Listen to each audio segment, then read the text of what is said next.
Iran ও Israel যুক্তরাষ্ট্রের সংঘাতের কারণে ভোগান্তিতে পড়েছেন মধ্যপ্রাচ্যগামী হাজারো যাত্রী।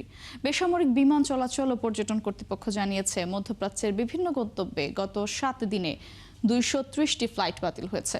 অন্যদিকে আটকে পড়া 405 বাংলাদেশিকে নিয়ে দ্বিতীয় দফায় ইউএস বাংলার বিশেষ ফ্লাইট সংযুক্ত আরব আমিরাত থেকে ঢাকায় পৌঁছেছে। বিস্তারিত সাজিদ সরকারের প্রতিবেদনে। 28 ফেব্রুয়ারি ইরানে যুক্তরাষ্ট্র ও ইসরায়েলে আগ্রাসনে মধ্যপ্রাচ্যে যুদ্ধ পরিস্থিতি তীব্র হওয়ায় আকাশসীমা বন্ধ করে দেয় কাতার, কুয়েত, সংযুক্ত আরব আমিরাত সহ বেশ কয়েকটি দেশ।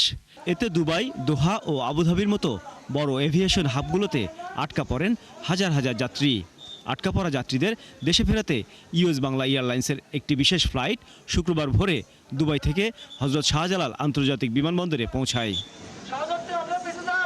সব সংখ্যা কাটিয়ে দেশে ফেরেন 405 জন বাংলাদেশি।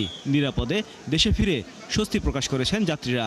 খুবই আনন্দ লাগতেছে, দেশের মাটিতে তো অনেক আনন্দ লাগতেছে।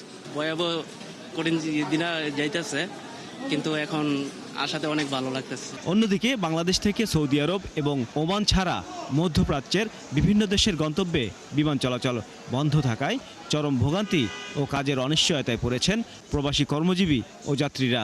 2:25 বেলায় দাম্মাম, তখন বলছেন দামান রিয়াদ হবে, তো রিয়াদে তখন চেঞ্জ করছে, এখন বলছে বিকাল 4টা, ভোরতে 4টা বাজে বেলা দিচ্ছে। আমার কোম্পানিকে জানাবো যে টিকিট ছুটি বাড়ানোর জন্য, টিকিট ক্যান্সেল করার জন্য কোম্পানি সব কিছু করবে, ক্যান্সেল করবে, এরকম কিছু। এয়ার আরবিয়ার অফিসে গেছি, ওনারা কবে শিডিউল বাড়াবে সেটাও জানেন না। তারপরে আসছি প্রবাস কল্যাণ সেবা কেন্দ্র, ওনারা বলছে তোমার ছুটির পেপার উঠেছে। ছুটির পেপার উঠেছি, ছুটির পেপার আমার আছে আর 2 দিন। পরিস্থিতি স্বাভাবিক না হওয়া পর্যন্ত সীমিত পরিসরে ফ্লাইট পরিচালনা এবং বিশেষ ফ্লাইটের মাধ্যমে যাত্রীদের চলাচল চালু রাখতে হচ্ছে বলে জানান সংশ্লিষ্টরা।